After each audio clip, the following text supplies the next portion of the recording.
Muito boa noite, meu prezado e amado irmão Marcelo Silva, amigos que estão na escuta da IRC Líder FM e esse maravilhoso programa Hora da Libertação. A você, meu irmão, minha irmã, que sintoniza esta emissora, que a paz de nosso Senhor e Salvador Jesus Cristo esteja em nossos corações.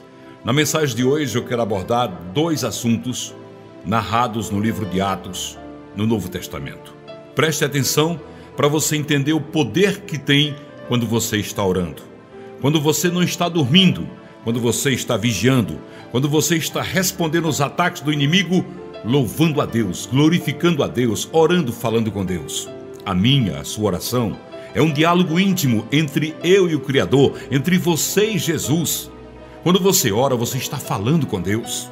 É como se você tivesse pedido uma audiência em particular. Quando você está em oração ou na igreja ou na sua casa ou andando pela rua, onde quer que você esteja, quando seus pensamentos estão voltados para Deus e você está orando, naquele instante Deus está em audiência contigo.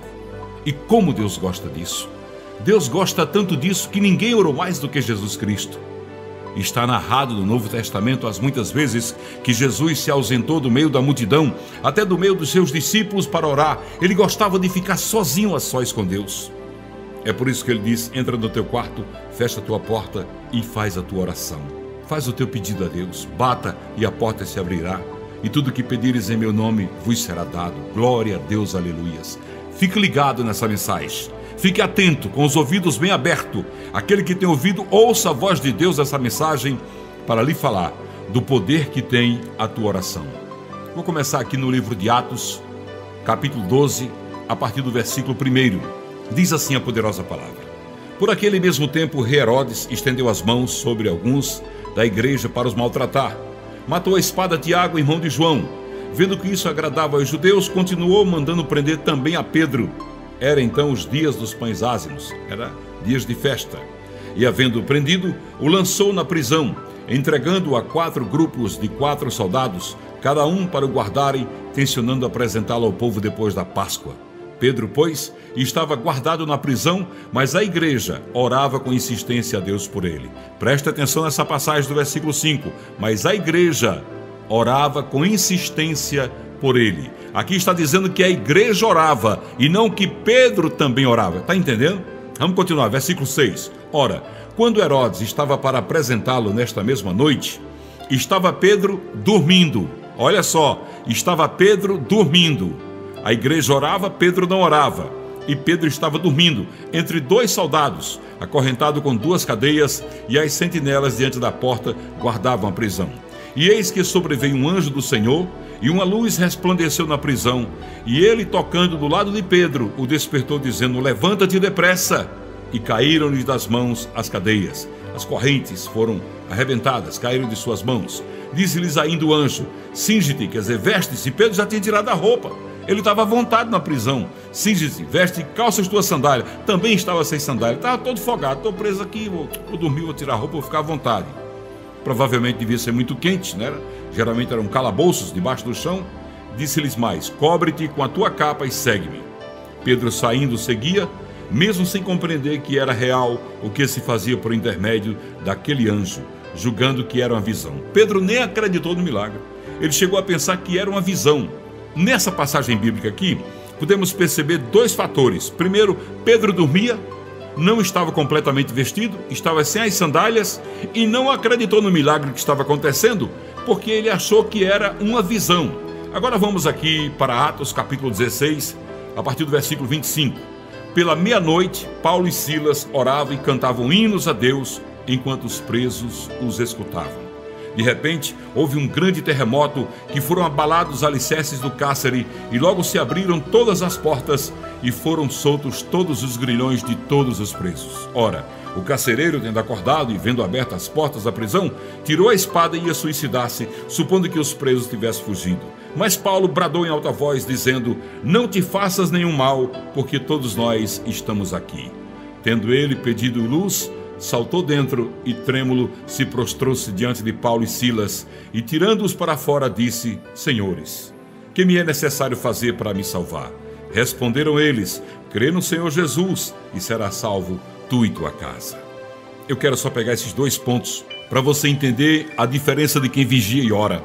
Paulo e Silas não foram simplesmente presos. Antes de irem para lá, eles dois, isso aconteceu em Filipos, eles dois foram chicoteados, açoitados com vara, 40 menos uma, cada um levou 39 varadas nos lombos, e aquilo era dado com uma violência tremenda por soldados romanos que tinham uma força tremenda. Imagine como estavam as costas, as nádegas, as pernas daqueles homens. Mas quando chegaram na prisão, eles não fizeram como Pedro, não foram dormir. E tem mais, ao ser acorrentados, olhando um para o outro, disse: sabe de uma coisa? Nos machucaram as costas, tentaram abater a nossa moral, nos decepcionaram, nos bateram diante do povo, mas o nosso Deus vive e reina para sempre. Vamos louvar o santo nome de Jesus. E isso é que é passar pela prova dando glória a Deus. Eu chamo a sua atenção para isso, meus irmãos. Passem pela prova dando glória a Deus, porque você verá a glória de Deus na sua vida. Você percebeu a diferença aqui? Que naquele dia lá em Filipos foi diferente daquele dia com Pedro na prisão? Você percebeu que aqui Deus arrebentou todas as correntes que estavam em todos os presos? Por causa da oração e do louvor, todos foram beneficiados, até o carcereiro foi salvo. E a história continua dizendo que o carcereiro foi ao magistrado e pediu para colocá-los em liberdade, e eles ganharam a liberdade, via lei, tudo direitinho. Você viu o que Deus fez? A diferença de você estar... A prisão representa você estar passando por uma prova, por uma situação difícil, seja ela qual for, uma enfermidade, problemas financeiros, problemas matrimoniais, problemas com seus filhos, falta de harmonia no seu lar, não importa, glorifica a Deus, ora a Deus, Deus gosta disso, e Deus vai agir. Só que se você ficar quietinho, só pensando em Deus, Deus também vai agir, mas a ação de Deus pode ser muito maior, a vitória será muito maior, se você estiver diante de Deus em oração. Paulo e Silas oravam e cantavam hinos de louvor a Deus, está dizendo aqui. Pedro dormia, descalço, tirou suas vestes, estava à vontade. A igreja orava, Deus atendeu o pedido da igreja e libertou Pedro. Mas se Pedro estivesse orando, será que não teria saído daquela prisão todos os presos? Será que também ali em Jerusalém não teria acontecido um terremoto e teria colocado todos os presos em liberdade? Será que aqueles soldados também não teriam sido salvos como foi o carcereiro? Se houvesse oração por parte de Pedro? Imagine isso aí, essas duas situações, esses dois agir de Deus. Jesus Cristo, quando ele foi lá na sua terra, ele saiu de lá sem operar milagre nenhum, porque não achou fé para operar milagres. E ele disse: profeta não tem honra em sua terra.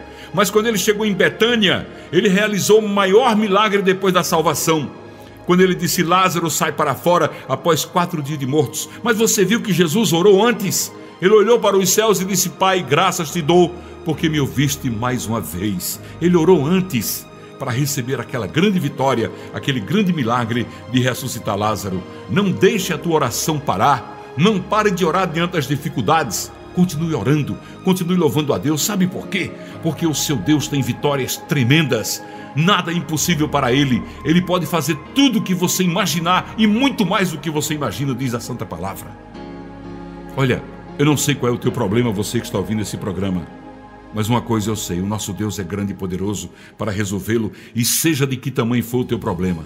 Câncer, enfermidades incuráveis, você que está desenganado pela medicina, você que está com os filhos nas drogas, filhos na prostituição, marido na bebedeira, na cachaça, você que está com o seu lar dilacerado, você que tem vontade de ver os teus servindo a Deus, louvando a Deus, seja qual for o teu problema, ore, louve a Deus, faça como Paulo e Silas fez ali em Filipos.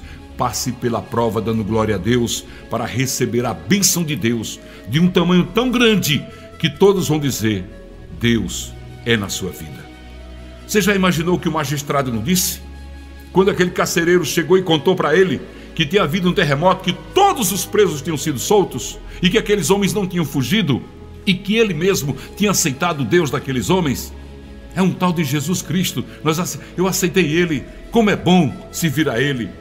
O testemunho daquele carcereiro para o magistrado motivou o magistrado a assinar o alvará de soltura de Paulo e Silas, e Deus vai assinar a tua vitória se você passar pela dificuldade dando glória a Deus. Glorifique a Deus no momento de dor, no momento de angústia. Glorifique a Deus quando tudo disser que não, porque Deus tem uma palavra de sim, de vitória para você.